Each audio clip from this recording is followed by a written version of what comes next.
네, 케이스티파이에서 캐리어가 출시됐습니다. 스마트폰 케이스 만드는 회사 아니냐라고 생각하실 수 있는데 과연 어떤 제품인지 한번 알아보려고 조사를 한번 해봤습니다. 네이버에 이런 기사가 있더라고요. 캐리어에 지속 가능한 혁신 기능을 넣고 62만 원대에 출시한 캐리어. 이게 지속 가능한이 뭐지? 해가지고 봤더니 케이스티파이가 여행 카테고리 확장을 위해 바운스 캐리어를 출시했다 해서 도산 플래그십 스토어에 오픈했다고 해서 저도 한번 다녀와 봤었습니다. 그래서 캐리어를 실제로 실물로 보기도 했고, 그래서 이 바운스 캐리어를 62만 2천 원에 출시를 했다는 건데 가격이 심상치 않습니다. 심상치가 않아요. 제가 여행을 잘 안 다녀봐서 캐리어는 이제 집에 있던 걸로 이렇게 다니거든요. 그래서 캐리어 가격이 보통 어느 정도로 측정이 돼 있는지를 잘 몰랐어요. 이걸 조사하기 전에는 10만 원에서 뭐 한 20만 원 선에서 그냥 뭐 25만 원 넘어간 거는 이제 조금 이제 고가로 간다고 하더라고요. 뭐 100만 원짜리 뭐 이런 것도 있죠. 이런 거는 이제 하이엔드 제품이니까 일반적으로 구매를 하지 않으니까 요 정도 선으로 봤을 때 62만 2천 원 과연 이거 괜찮을까라는 생각이 좀 들었습니다. 그래서 좀 왜 이렇게 또 비쌀까라고 생각을 한번 해볼 수가 있는데, 그래서 그 얘기도 잠시 후에 한번 해보도록 할게요. 케이스티파이는 시작을 스마트폰 케이스로 시작을 했습니다. 보시면 이렇게 도라에몽도 있고 이런 캐릭터들도 있죠. 어떤 회사인지를 간단하게 살펴보면은 11년도에 홍콩에서 세워진 스마트폰 케이스 제작 업체입니다. 카메라 테두리 부분에 케이스티파이 로고가 각인되어 있는 것이 특징이고요. 삼성전자, 애플, 구글의 제품군을 취급한다고 합니다. 이 카메라를 덮고 있는 이 케이스티파이라고 되어 있는 부분이 디자인적으로 좀 이렇게 이뻐 보이죠. 저도 작년에 하나 구매를 하긴 했었고, 그 정도로 뭔가 딱 봤을 때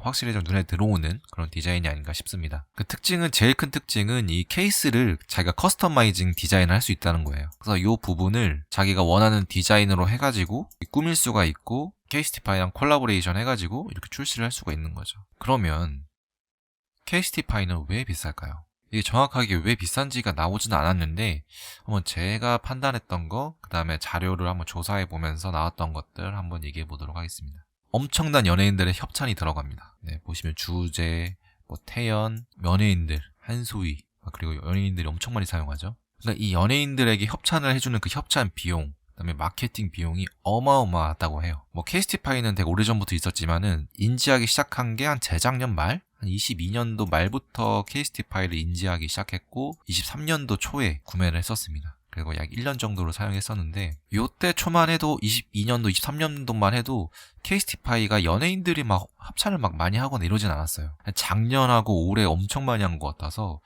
와, 이거 연예인들도 많이 쓰네 했더니 이게 알고 보니까 협찬 비용으로 좀 많이 써가지고 그 비용이 고스란히 소비자 가격을 올리는데 주범이라고 했다는 그런 얘기가 있습니다. 충분히 그럴만한 게 마케팅 비용을 어쨌든 충당을 해야 되니까 뭐 가격이 어느 정도 오르는 건 괜찮은데, 이때 23년도까지만 해도 그 기본 라인업 중에 여기다 울트라 임팩트라고 끝에 하나 추가하는 게 있거든요. 그거 해가지고 얼마였지? 69,000원인가? 72,000원 주고 샀었는데 지금은 거의 뭐 8만원에서 12만원 비싸면 엄청 많이 1년 사이 올랐더라고요. 근데 그 사이에 이 연예인들 협찬 23년도 되게 많이 했고 24년도도 되게 많이 했고 하면서 가격이 뭐 2, 3만원, 4만원까지 그냥 솟구쳤습니다. 그래서 연예인 협찬 비용 때문에 가격이 올랐다 하는 이유가 가장 좀 큰 것 같아요. 처음에는 제가 알게 된 거는 이 리사이클링, 이 재활용 케이스로 알게 됐습니다. 그래, 뭐 이왕 사는 거 뭐 재활용 되면 좋지 해가지고 되게 좋은 기업이구나. 그 친환경 제품이 원래 좀 비싸잖아요. 그 값어치를 한다고 생각을 했어요. 그래서 그것 때문에 구매한 이유가 좀 컸거든요. 그리고 실제로 케이스티파이도 친환경으로 좀 밀었었어요. 그리고 더현대에 그 케이스티파이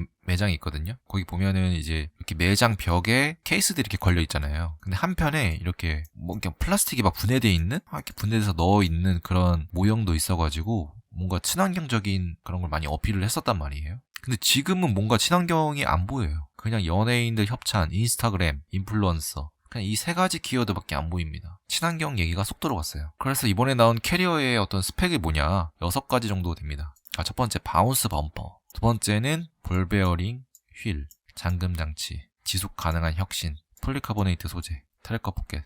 자, 여기서 일반적으로 그냥 캐리어 스펙이죠. 캐리어 스펙이고 볼 거는 이 2개인데 바운스 범퍼가 첫 번째로 나왔습니다. 이 첫 번째로 나온 이유가 저는 이 시그니처, 케이스티파이의 시그니처가 이 바운스라고 생각하거든요. 이 바운스가 뭐냐면 요거예요, 요거. 스마트폰 끝에 이렇게 달려있는 거. 요게 이제 충격 흡수에 좋다고 해요, 되게. 실제로 저도 이 바운스 시리즈는 아닌데 라인업이 이제 울트라 임팩트라고 해서 끝에가 이제 좀 튀어나온 거 있거든요, 이렇게. 끝을 더 보강한 거. 근데 요게 없어도 기본 라인업으로만 해도 케이스티파이가 좀 두꺼워서 케이스가 액정이 막 깨지거나 뭐 그러진 않을 것 같아요. 근데 여기다가 울트라 임팩트를 받거나 여기다 더해서 바운스 이것까지 박으면은 가격이 엄청 많이 올라가는 거죠. 그래서 요게 케이스티파이의 어떤 시그니처가 됐다 보니까 이 튼튼함을 강조하기 위해서 그리고 플러스 시그니처 이 상징적인 걸 넣는 거죠. 그리고 제일 이해가 안 되는 거는 지속 가능한 혁신을 넣었습니다. 기능에. 무슨 혁신? 그러니까 어떤 걸 추구하고자 하는 뭐 방향성 같은 건 어느 정도 감이 오긴 해요. 뭔가 좀 트렌디하고 커스터마이징 한다. 이걸 이제 자기들은 그래서 이런 것들이 있다. 이런 걸 우리 추구한다라고 하지만 아직 이게 무형의 가치잖아요. 무형. 아직 소비자들한테는 이게 와닿지 않는단 말이에요. 소비자들한테 지속 가능 혁신 이러면은 케이스에서 무슨 혁신이 있냐. 뭐 이렇게 되는데 요거를 내세웠다. 요거는 조금 의문점이긴 합니다. 이거는 그냥 뭐 비전으로도 내세울 수 있는 건데 굳이 이 6가지 기능 안에 요걸 넣었어야 됐나라는 생각이 좀 들고 그래서 이 바운스 범퍼랑 지속 가능 혁신 이게 좀 두고 볼 사항인 것 같습니다. 캐리어 파손 원인별 비율을 한번 살펴봤습니다. 근데 대부분의 60에서 70%의 캐리어가 파손되는 이유가 공항에서 수화물 처리했을 때 파손 원인의 70%가 거친 취급을 당했다. 뭐 이런 상황이죠. 이제 외국 릴스 같은 거 보면은 이제 직원이 캐리어를 여기다 던지는 그리고 비행기에서 이렇게 아래로 던지는 것들이 많아요. 그런 영상들이. 그래서 던지거나 무거운 짐과 함께 쌓아 올리는 과정에서 캐리어가 파손이 되더라. 저가나 불량 제품보다 일반적인 캐리어도 이런 취급을 당했을 때 파손이 돼가더라. 그러면 어디가 파손될까? 절반 가까이는 바퀴가 파손된다고 해요. 바퀴. 요 바퀴. 그리고 케이스티파이가 강조한 이 모서리, 이 바운스 임팩트를 넣은 모서리는 7%입니다. 그러니까 대부분은 바퀴나 지퍼, 약간 이런 본체 쪽에서 일어나고 손잡이나 오히려 더 파손이 될 것 같았던 이 손잡이 부분보다 이 모서리가 파손돼서 내용물이 뭐 쏟아지거나 이런 일은 되게 소수의 일이라고 하는 거죠. 그럼에도 불구하고 이 바운스 범퍼 튼튼함을 강조했다라는 거는 이해하기가 좀 어렵습니다. 왜냐하면 다른 브랜드들도 이 모서리는 기본적으로 다 보호를 하기 때문에 요것만으로도 충분하다 이거예요. 요것만으로도 충분하다. 모서리가 7% 손상이 된다고 했죠. 그래서 소구점을 잘못 잡은 듯 하다라는 겁니다. 강력한 바운스 포인트가 없어도 일반적인 캐리어도 파손이 잘 안 된다, 모서리는. 근데 이거를 우리는 튼튼하다, 어필할 정도는 아니다 라고 보여집니다. 캐리어의 선택과 기준은 기능과 소재죠. 그래서 기존 캐리어 브랜드는 얼마나 튼튼한가, 얼마나 많이 잘 담을 수 있는가를 얘기를 하는데 케이스티파이 이번에 출시한 거 보면은 얼마나 개성을 보여줄 수 있는가, 얼마나 지속 가능한 혁신이 있는가, 이게 중요하냐는 거죠. 이거를 보여주려면은 기본적으로 이게 돼야 되는데 뭐 이거 튼튼하다고 해도 이 모서리를 되게 보호를 해서 튼튼하다, 이거는 모서리를 보호했기 때문에 튼튼한 게 아니다라는 거죠. 케이스티파이 CEO가 이 애플 제품의 광이라고 해요. 애플 제품의 광. 그래서 애플 제품을 많이 써봤겠죠. 아이폰도 많이 써보고. 제 생각에는 이 아이폰이 비싼데도 불구하고 사람들이 많이 사는 걸 보니까 어떤 애플이 아이폰에 심어놓은, 그리고 애플 제품에 심어놓은 어떤 감성적인 부분, 이 감성 생태계를 이 CEO가 따라하는 것 같습니다. 벤치마킹 해가지고 스마트폰 케이스계의 애플이 되어보자. 그 감성은 우리는 개성이다. 커스터마이징. 그리고 뭔가 연예인들이 협창하면서 뭔가 트렌드를 좀 만들어 가보자. 그래서 이런 생각인 것 같습니다. 감성을 만드는 거죠. 감성. 근데 그 개성이라는 게 과연 높은 가격을 뜻하는 걸까? 저는 이런 생각이 들더라고요. 저는 전혀 다른 얘기라고 생각하고 애플 정도가 되면은 가격이 높아도 삽니다. 저도 샀었고 그리고 살만해요. 물론 좀 거품인 측면도 있지만 그 정도 가치를 한다고 생각하고 샀을 때 만족감이 높다고 생각을 해요. 근데 이번 케이스티파이 캐리어 같은 경우는 슈프림의 벽돌이 생각났습니다. 벽돌에 슈프림을 찍으면은 이 찍은 벽돌이 $200가 넘었는데 그냥 벽돌이거든요. 근데 사람들은 산다는 얘기죠. 이 생태계를 만들려고 하는 것 같아요.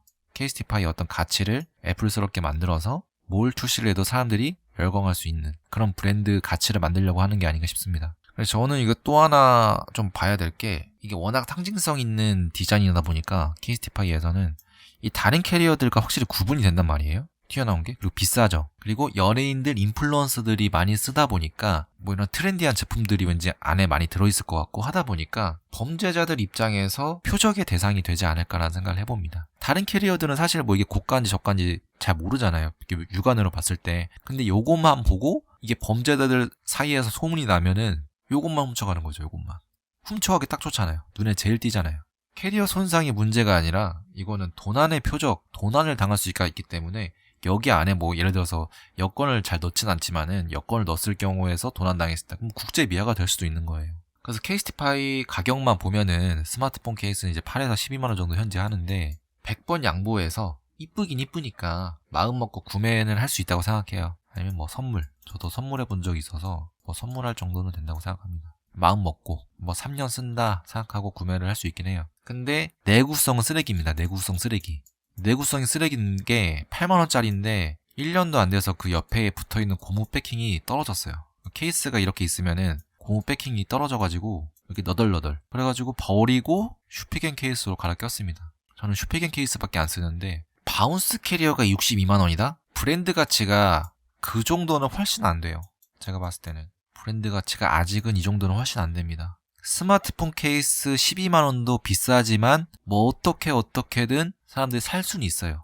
딱 요 정도까지. 요 정도까지는 이 케이스티파이의 브랜드 가치를 인정을 해주는데 캐리어 62만원은 브랜드 가치를 인정을 안 해주는 거죠. 그래서 이 가격은 좀 선을 넘었다. 이 관종들도 이거를 산다고 했을 때 혀를 내두를 정도입니다. 20만원대 후반, 30만원대 초반이었다? 이러면 사는 사람들이 좀 많았을 것 같아요. 21인치니까 기내용으로 그래도 비싸지만 뭐 느낌 같은 걸로 봐서 구매를 할 수 있다고 생각해요. 근데 이거 2배에 달하는 가격이잖아요. 2배. 브랜드 가치가 그 정도는 안 됩니다. 그래서 소비자가 장님은 아니죠. 브랜드에 충성을 한다고 해도 구분을 할 줄 압니다. 물론 이렇게 호갱일 때도 분명히 있어요. 저도 이제 호갱 당할 때도 있는데 제 생각에는 케이스티파이가 좀 테스트하는 것 같아요. 우리 브랜드 가치가 어느 정도 되는지 한번 보자. 21인치를 62만원에 한번 출시를 해보고 반응을 한번 보자. 스마트폰 케이스가 미친듯이 팔리니까 연예인 홍보 전략하면은 캐리어도 미친듯이 팔리지 않을까 라고 테스트를 하는 중인 것 같고, 아무리 테스트라고 해도 소비자를 대놓고 이렇게 호구로 보는 이런 전략은 잘 나가고 있는 기업 입장에서는 경계해야 하는 태도라고 생각을 합니다. 그리고 이 캐리어가 이제 앞으로 커리어에 어떤 영향을 줄지 행보를 지켜보는 재미가 있을 것 같고요. 캐리어가 자충수가 돼서 쏙 들어갈지 예상과 다르게 미친 듯한 매출로 나올지 저는 매출이 될 것 같진 않아요. 뭐 이슈가 될 것 같지도 않고 그냥 조금 올랐다가 조용히 그냥 다음 캐리어 시리즈가 나올까? 라는 의문이 굉장히 듭니다. 조용히 사라질 수도 있을 것 같아요. 지켜보도록 하겠습니다. 네, 오늘 영상 여기까지고요. 다음에는 유익한 영상으로 찾아오겠습니다. 감사합니다.